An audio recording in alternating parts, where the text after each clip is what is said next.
good morning or good afternoon, depending on where you guys are from. I'm Rachel, and I'm here with Exploring by the Seat of Your Pants to host the event today. I'm here, and I'm so glad to introduce to you guys Lisa Horn from Flap Canada, who's going to be sharing her stories about rescuing injured songbirds and lobbying for bird-friendly buildings on her university campus. So today we're going to learn about why birds tend to hit windows and how we can stop it and what we can do to prevent this. So I'm so excited to have joining us today Madame Siggy's grade 5 class from London, Ontario, Miss McIntosh's class, grade 5-6 from Brampton. We have Mr. Botch's class here, grade 6 from Toronto, Miss Nava's class from Mexico, and Miss Lloyd's class, grade 3 class from Ontario. So I'm going to introduce to you guys Lisa here. Add her up here. Hi, Lisa. How are you doing? Hi, good. Thanks. All right. So I'm very excited to hear what you have to say today. So you can take it away. Okay, awesome. Well, thank you so much for having me here today. I am so excited to be able to talk to teach people about a conservation issue that's really near and dear to my heart. So is the PowerPoint slides, they're showing okay?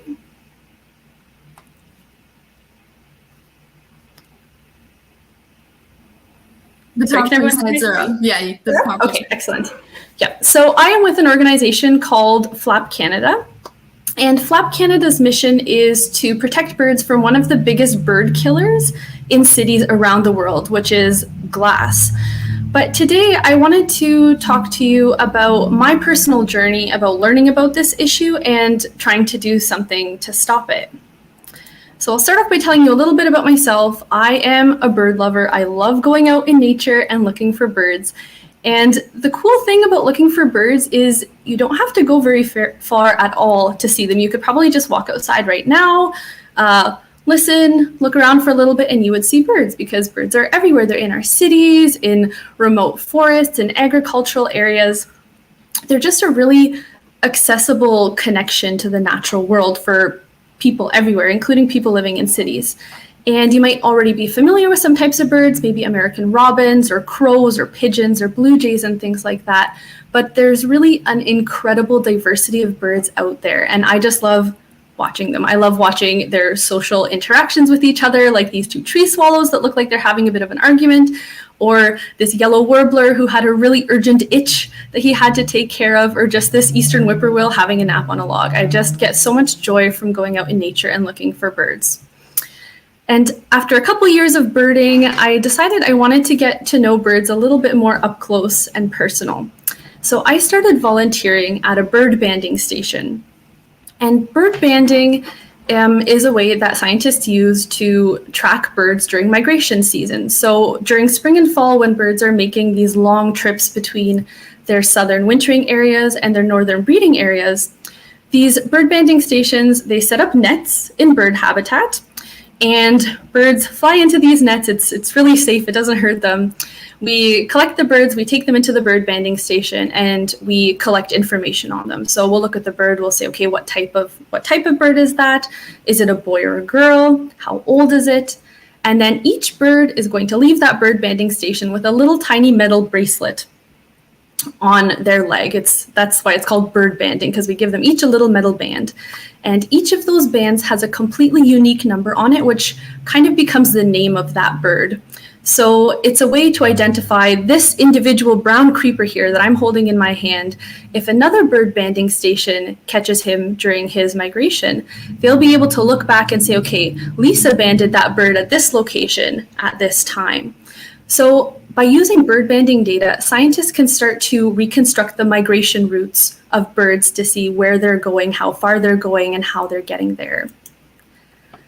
And it turns out that a lot of these tiny little songbirds are making absolutely incredible journeys.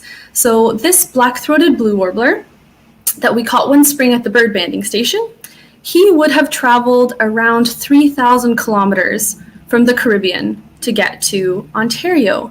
And this type of journey, it's not as easy as us, hopping in a car in an airplane. Obviously, these birds are flying the entire way, and it's pretty dangerous. So there's some parts where they have to cross the Gulf of Mexico. They have to fly over all this open water. If they get tired, there's no place to stop. They will fall into the ocean and they will die. It's very dangerous. They have to deal with things like unexpected spring storms along the way, maybe lack of food or predators and things like that. So migration is really, really challenging for these birds.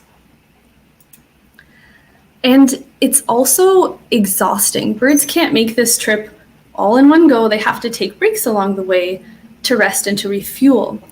But the problem is that along their migration routes, more and more cities are popping up, there's more and more urban development, there's less and less natural habitats for these birds to stop in, to rest and refuel. And this means that birds are taking advantage of anything, any types of habitat that they can find along the way. So they're stopping over and taking breaks in urban green space, in urban parks and woodlots, and sometimes even people's backyards, because they're just really in desperate search of a place to find food and to rest.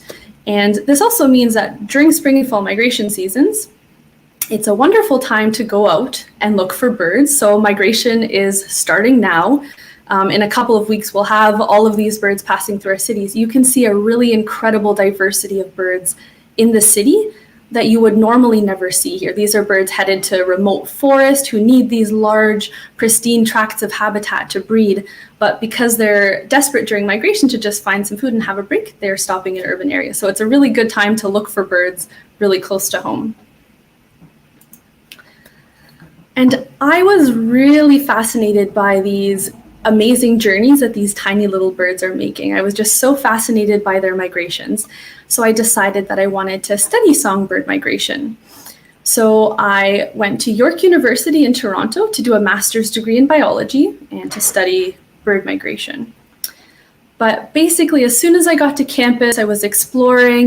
We have some nice parks and woodlots on campus, lots of big buildings. I started to notice something really terrible. I started to see all of the birds that I had enjoyed watching in the wild or gotten to know very well at the bird banding station, but they weren't singing happily in the woodlots on campus.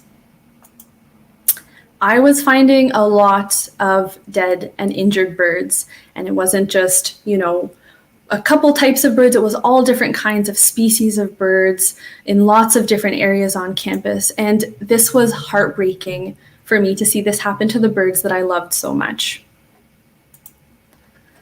And windows were to blame for their deaths.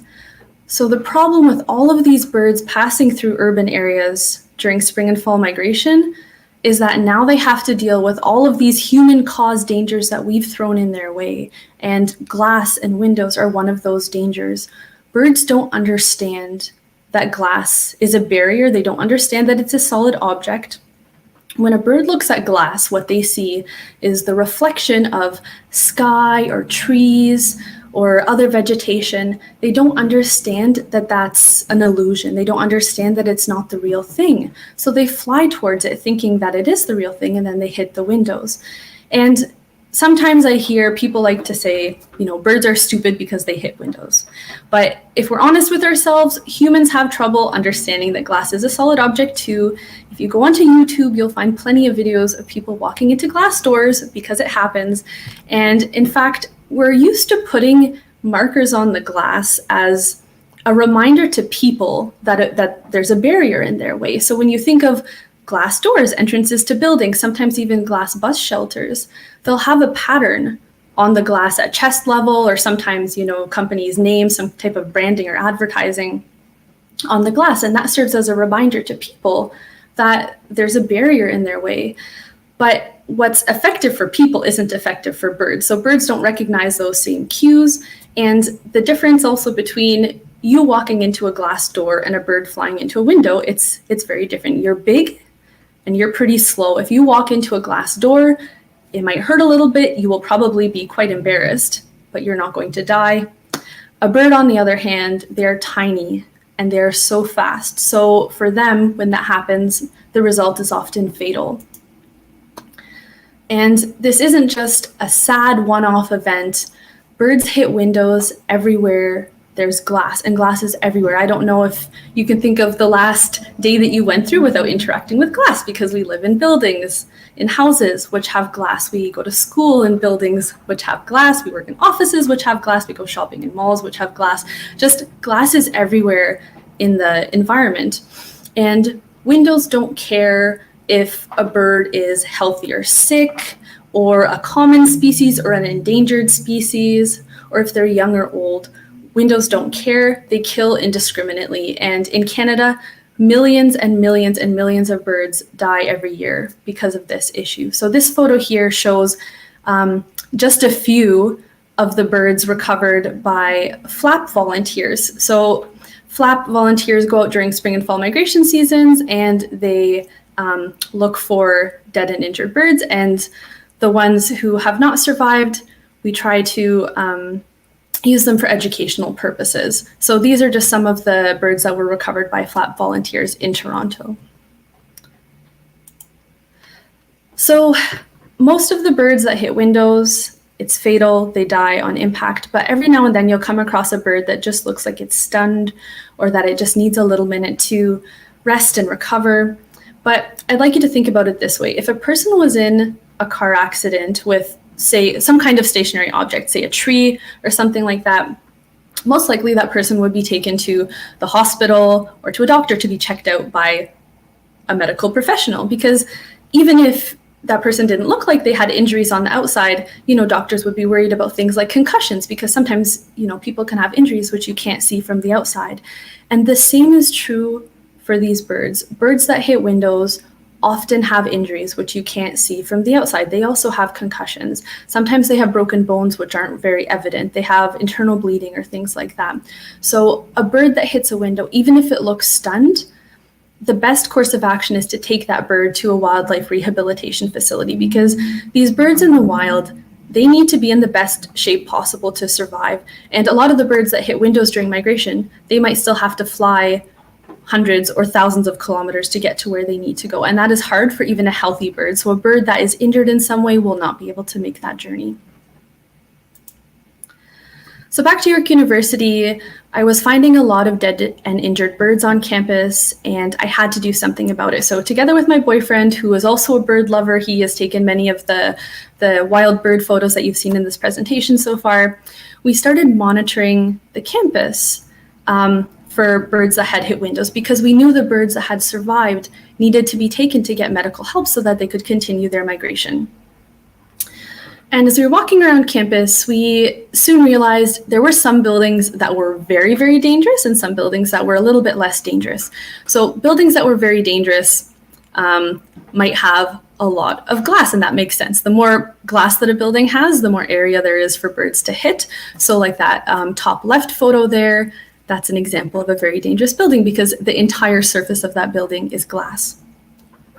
Another very dangerous feature was when there was vegetation nearby, when there was trees or shrubs or a green roof like that bottom photo there, because when these birds are migrating over our cities and they're looking for places to rest and refuel, they're looking for green space. They're looking for areas where they think they can find food, right? So all of these trees, these shrubs, green roofs, they attract birds closer to buildings, where then they encounter glass. So buildings with a lot of glass and buildings with vegetation nearby were very, very dangerous. So we would go out and walk around buildings in the morning looking for birds that had hit windows. And you can't just pick up an injured bird and just carry it with you or put it in your pocket. You need to have something to carry it also so that it feels a little bit more safe and secure. So we had supplies that we took out with us. For small birds, what we used as a temporary carrier for them were unwaxed paper bags. So things that you might buy at a craft store to make crafts, or even at a grocery store to make your lunch. So they just have to be unwaxed, and we would open up that bag, we would pick up the bird, set it in the bag, close the bag, and close it with like a paper clip or a binder clip or something like that. That was good for small birds like chickadees or sparrows. Sometimes for bigger birds, we would need a cardboard box with some air holes already poked in, and something like that was also good for birds like woodpeckers, because if you put a woodpecker in a paper bag, it would just peck through that in a second. We also sometimes needed to use a net to catch some of the injured birds because they might start to try to get away from us, and it was just easier to use a net. And we also had informational brochures because sometimes people were a little bit confused and suspicious to see us walking around a building with a net. They were wondering what on earth we were doing. So it was nice to be able to give them some information to say, you know, what we're doing is legitimate. We are looking for injured birds. This is why they hit windows, and this is what you can do about it too. So the birds that we found that were injured, we would take them to Toronto Wildlife Centre. In Toronto, we are so lucky to have a wildlife hospital like Toronto Wildlife Centre. They're just an amazing organization. They take all different kinds of wild animals. It's not just birds. They take even like foxes, coyotes, deer, squirrels, just everything. They're really a wonderful organization. So we would bring in the birds to Toronto Wildlife Centre. They would be checked out by one of the wildlife rehabbers there. They'd look for all different kinds of injuries, and sometimes they needed special equipment, right? Because the injuries aren't necessarily easily visible from the outside. So they might use special equipment to look for injuries in their eyes. Sometimes they needed x-rays to look for broken bones. And as soon as they understood exactly what types of injuries each bird had, then they would put them on a tailored treatment plan. So sometimes that included medication. Sometimes they would need kind of the equivalent of a cast for a broken wing. And a lot of times cage rest so that they could, you know, regain their strength. And as soon as they were ready to go, and they were confident that they could survive again in the wild, then they would be released to continue their migration. So rescuing these birds was very important to us, but we were also, as we were walking around campus, we were also documenting exactly where on campus we were finding all these dead and injured birds. So this here is a map of the York University campus on something called the Global Bird Collision Mapper. You can go to that link at the bottom and try to find York University, zoom in and see all this data. You can also see if anyone has reported birds hitting windows in your area, or if you have a bird hit a window, you can report it on this tool as well. So each number here represents a dead or injured bird that we found on campus. And as we started to look at this map, we noticed there are some areas where a ton of birds are hitting windows. So there's hot spots on campus. And sometimes this wasn't even an entire building. Sometimes this was just one side of the building that maybe had more glass than the other sides, that maybe it had landscaped vegetation close by. So we were able to identify which areas on campus, which buildings, which sides of buildings were killing the most birds. So we know that this is an issue, but how do we stop it from happening? And I'm curious if anyone has seen something like this before. So a silhouette of a falcon, and you're supposed to slap one or two on a big window, and that's supposed to stop birds from hitting windows. But I'm here to tell you that doesn't work. Birds don't look at that and think, oh, that's a falcon, I have to get away, I'm gonna go somewhere else. They don't see that as a falcon, they don't see it as a predator. When they look at that, what they see is a barrier to their flight. And birds are very good at avoiding barriers. Think about it. They're often in shrubs or dense foliage in the trees. They're really good at jumping through little gaps. So they're going to look at that and they're going to just try to go around it, and then they're going to hit another part of the window. So that's why putting just one or two stickers on a window is not going to do anything, because birds are just going to try to fly around it because they're very good at avoiding barriers. To actually stop birds from hitting windows, we really need to make that entire pane of glass look like a barrier. And we can do this by putting little markers on the glass, but we have to make sure that they're very densely spaced.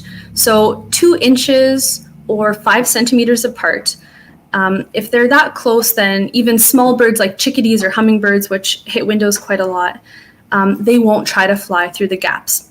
So those types of markers, they need to cover the whole surface of the glass so that the whole surface looks like a barrier.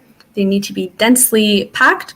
And another important thing is they need to be on the outside of the glass. They can't be on the inside, because sometimes there might be reflections on the outside of the glass that, you know, depending on the type of glass, some glass kind of looks like a mirror, and there's other types of glass that have reflections as well. If you have it on the inside, those reflections will make those markers invisible, so birds aren't going to see them. So it's very important that the markers are on the outside of the glass and they're densely packed and that they cover the whole surface. So having a solution to the issue is kind of only part of it, because how do we actually go about convincing York University or any other place to actually do something about it, right? Because treating windows to be bird safe, that costs money. So let's just recap for a second what we know at York University. We know what the most dangerous areas on campus were because we had done monitoring. So we could say, okay, these 6 buildings, these 6 sides of buildings are killing the most birds. We also know that there are solutions to stop birds from hitting windows. There are products available on the market that people can buy to put on the windows so that birds can understand that that is a barrier that they can't fly through. And another important thing that we had on campus, which I didn't mention before, is we had support. There were lots of people who believed that these birds, if there's a solution, these birds should not be dying. We should do something about it to stop it from happening. So together with my research supervisor, we put together a proposal to York University, and we said, look, we know that there are these very dangerous areas on campus. We know that you're not going to treat every single building on campus because that will cost a lot of money, and there's probably close to 100 buildings. But if you treat these most dangerous areas, you can save the most birds with your investment. And I'm very pleased to say York University accepted our proposal. They treated 6 different areas on campus with these bird-friendly window treatments. And these were areas that we were just finding day after day after day, so many dead and injured birds. So these first 2 photos here show what the installation looked like. This is a product called Feather Friendly. So they're just a bunch of white dots on the windows that are closely enough spaced that birds will understand that that's a barrier. They come in these sheets that the contractors would put on the windows and then peel them off, and it would leave those dots. Some buildings were quite tall, so they needed special equipment to be able to get up there. And then the last photo shows what the finished product looked like. So just all these white dots on the window. I think it actually looks very nice. Birds can then see the glass, avoid hitting the windows.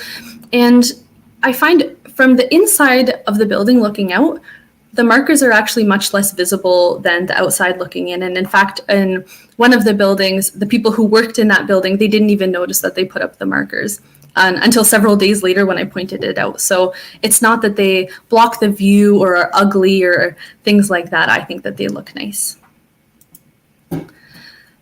So another thing that I'd want to stress is that this is an issue that happens anywhere there's glass. It's not isolated to big cities.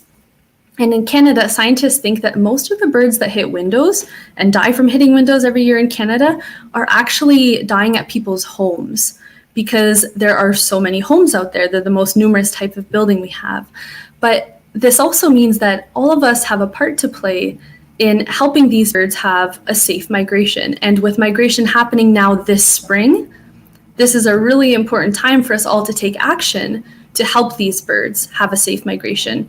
And the most important thing you can do is treating your windows to be bird safe. So you need to make your window look like a barrier for birds to avoid. And here are just some things that you can consider doing. So you can hang ribbons or strings on the outside of your window. Just make sure that they're closely spaced enough so that birds aren't going to try to fly through the gaps. You can make your own really creative designs. You can buy paint pens at places like Staples for just a few bucks, and use stencils, any kind of stencil you like. This just shows a maple leaf, but you can use hearts or stars or just whatever. The sky's the limit. And just cover the whole surface of the glass with stencils. You can buy basically the same product that we used at York University, Feather Friendly, but instead this is for residential use, so at people's homes. It just comes in little strips of tape that you put on the window and then you peel off and it leaves those dots. You can take tempera paint and draw whatever patterns you like on the glass. And if you're really in a pinch, take a bar of soap. That works too. Just take a bar of soap and draw patterns on the glass. So just remember that whatever you do needs to be on the outside of the glass. The markings need to be close enough together so that the birds will understand, not try to fly through the gaps, and you want to cover the whole surface of the window. So just to wrap up, in case you're interested in more information, there's a lot of great resources at flap.org, and birdsafe.ca. And if after the presentation you have any more questions or you want to share your own bird safe treatments, if you end up treating your windows, please feel free to shoot me an email at lhorn@flap.org. And that is it.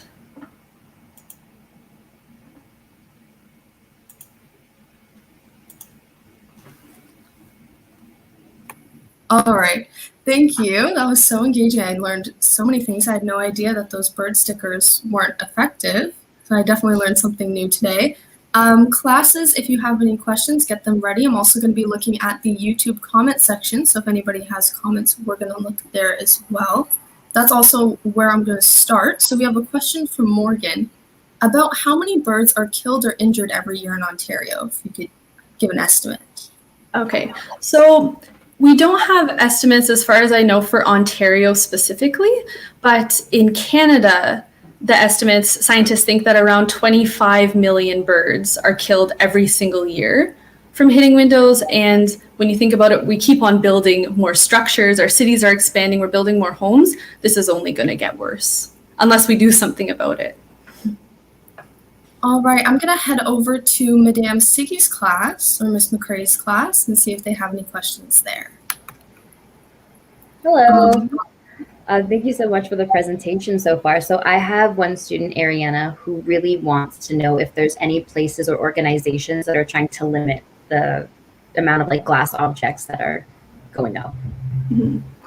So the organization that I work for, Flap Canada, that's an important part of our mission, is to educate the public about the issue, and also architects, developers, and even government about this issue, because we have the option to build new buildings to be bird safe.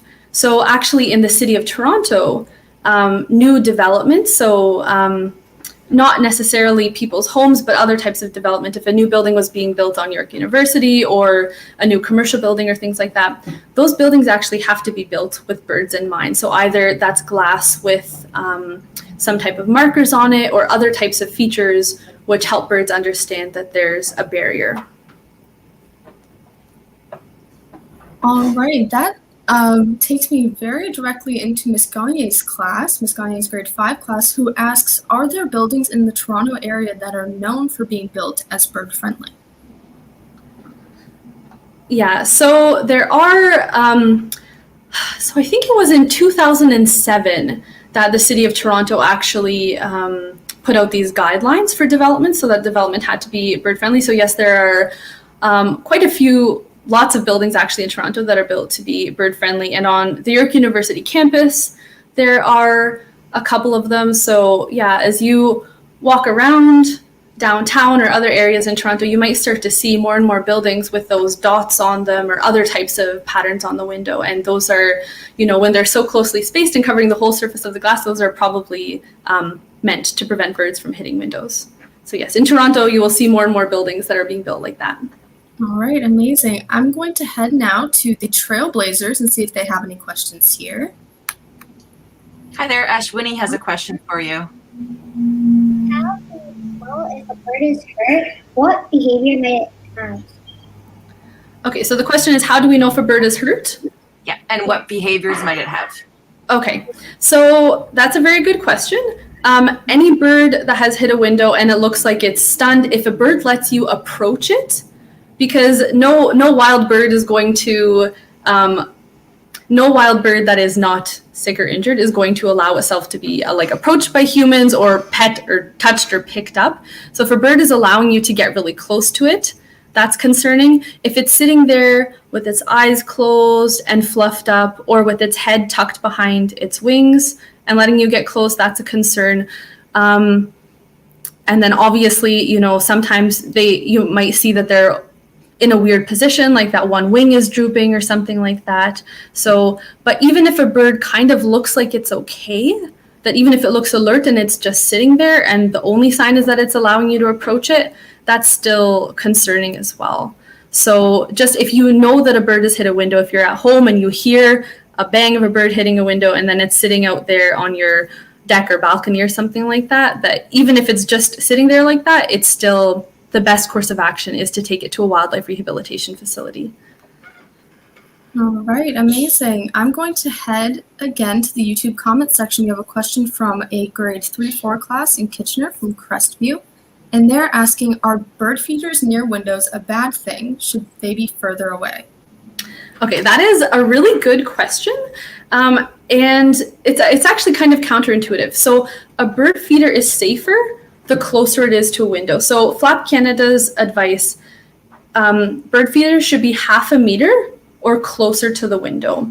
So if a bird is flying away from the feeder and accidentally hits the window, they're probably not going to build up enough momentum at 1/2 meter or so to actually hurt themselves. So it's much safer to have the bird feeder or even bird baths and things like that as close to the window as possible. So 1/2 meter or closer, or I think otherwise they should be very, very far away. So I think, I forget what exactly the estimate is, but something like 30 feet or 30 meters. So just as far enough away as possible. Wow, I was not expecting that answer for sure. I didn't think they'd have to be closer. I'm going to take it again to Madame Siggy's class and see if they have another question over there. Hello. Okay, so my grade 5s also wanted to know.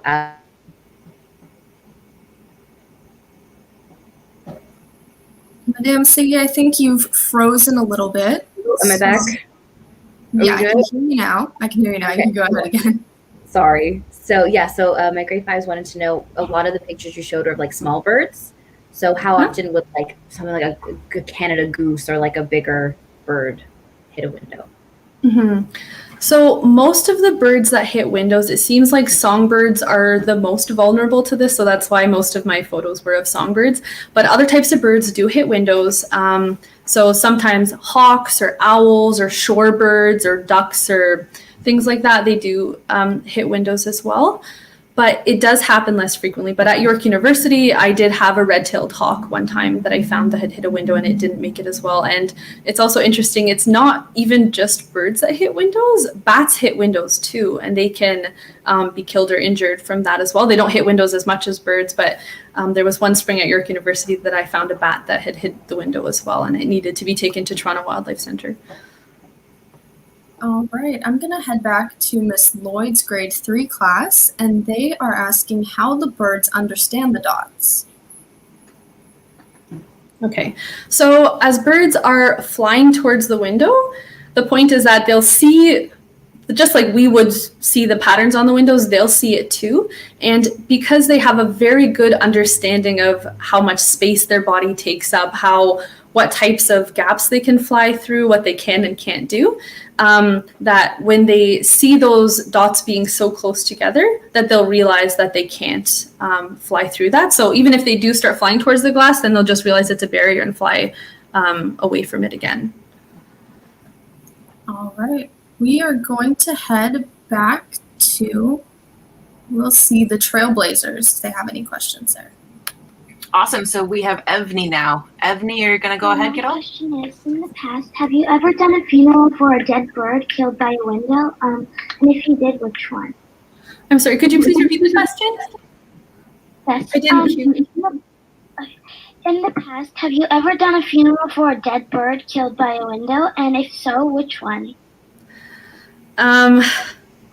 So every time that I found a dead bird, it has been very upsetting and it never gets any easier. So I haven't had a formal funeral, but I do, try to leave my respects with each bird. And sometimes what happens, which is really upsetting, is you'll find a bird that's still alive, but as you're going around and doing the patrols, looking for other birds before we take them to Toronto Wildlife Centre, a bird will pass away from its injuries. So in that case, then sometimes I have to take them to, a secluded wooded area and just put them in a safe, respectful place where they're not going to get trampled on or things like that.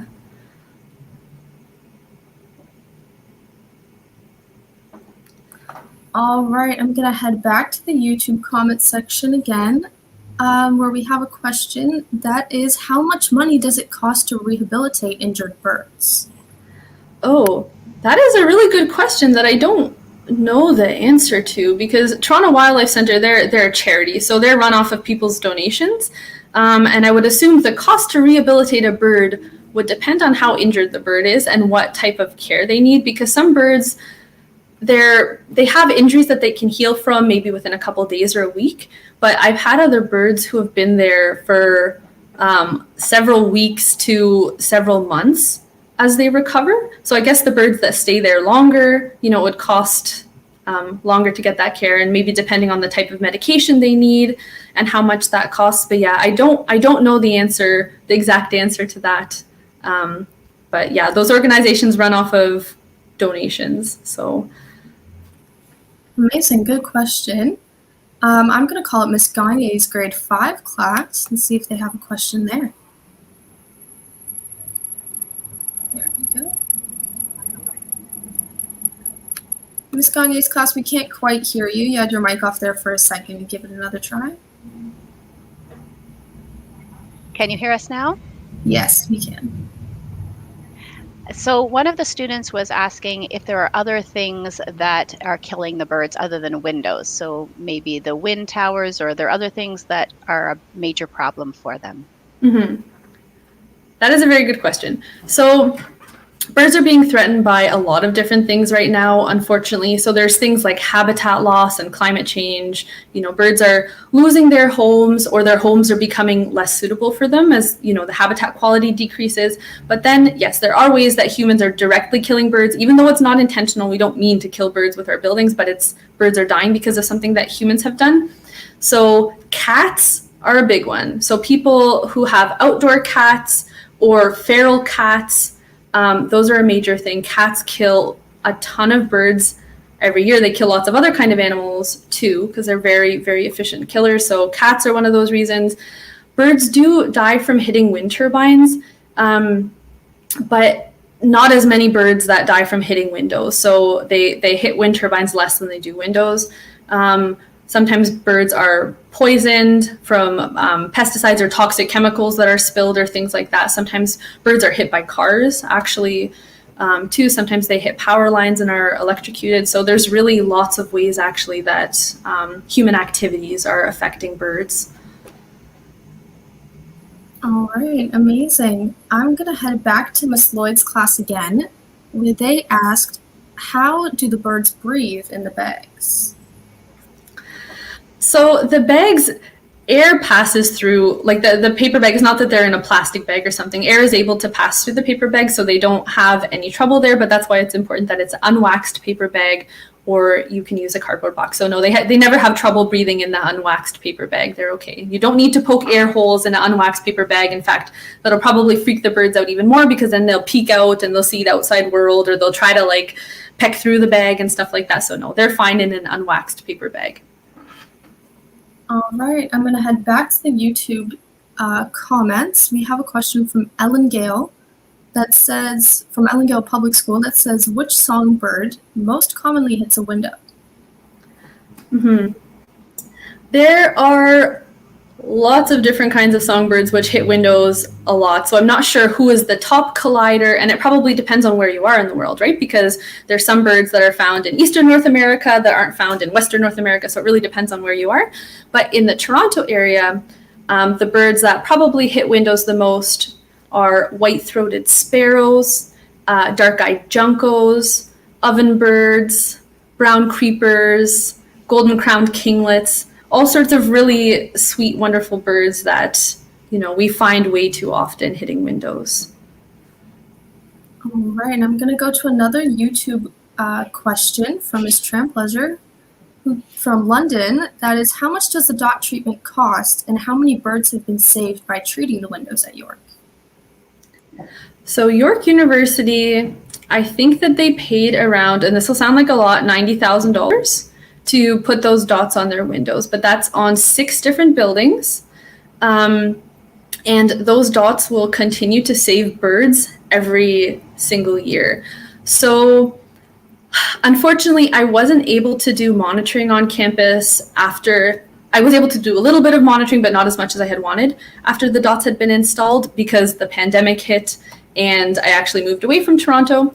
But when the monitoring that I did do one fall when it was put up, I was finding a lot of birds right before the treatment, and then after the treatment, no birds at all. So no window treatment is 100% effective at preventing birds from hitting windows, because sometimes, if the light is a certain way, or just, if a bird is not paying attention. But I mean, if a building used to kill 100 birds every single year, and, then it reduces that by 99%, then that is still a very, very important reduction.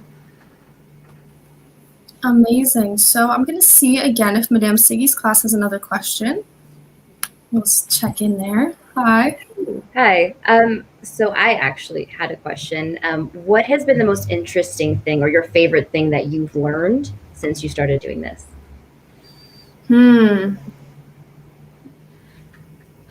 I guess maybe the most interesting thing is how to get people to band together towards a solution, right? Because I think, like, a lot of us, we see an issue and it's upsetting, and sometimes it just seems too big to be able to actually do something about it. But I think when you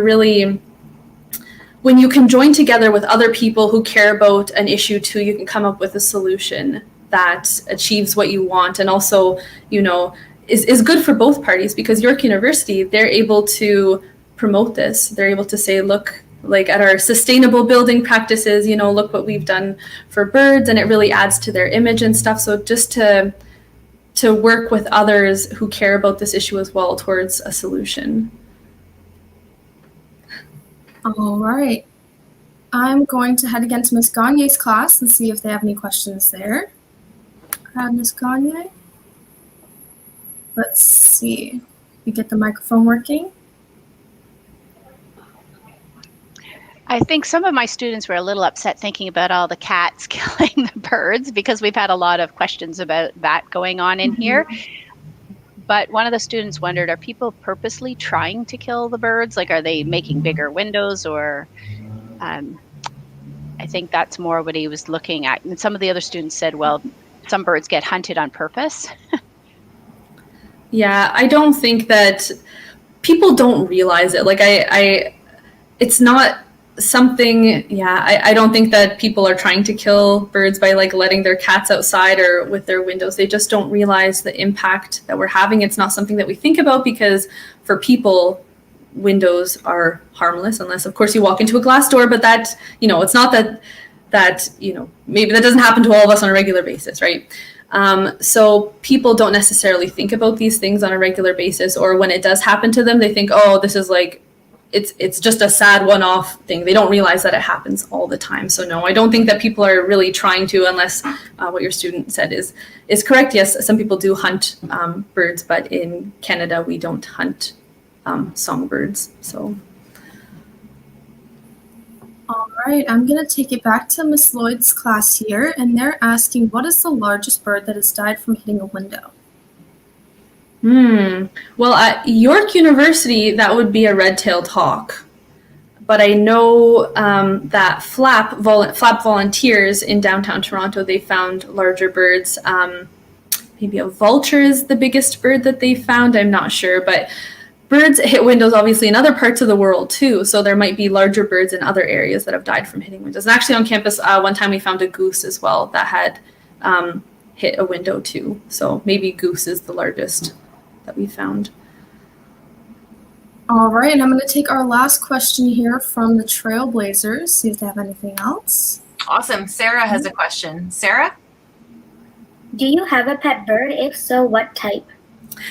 Thank you for that question. I do have a pet bird. She is a budgie. Her name is Jellybean, and she is a wonderful, wonderful friend. I love her so much. She is really, really smart and very funny, and she can also talk. So she's a really good friend. All right, thank you so much for joining us today, Lisa. This was very informative and a lot of fun. I want to give another big thank you to Madame Siggy's class, the grade 5s, also Miss McCrae's class, Mrs. Gagne's class, the grade 5 Trailblazers, Miss Lloyd's grade 3 class, anybody joining us in the YouTube comment section or watching this later. I want to give a big thank you to everybody, and hopefully we'll be able to see you again soon. All right, see you, everybody. Thank you.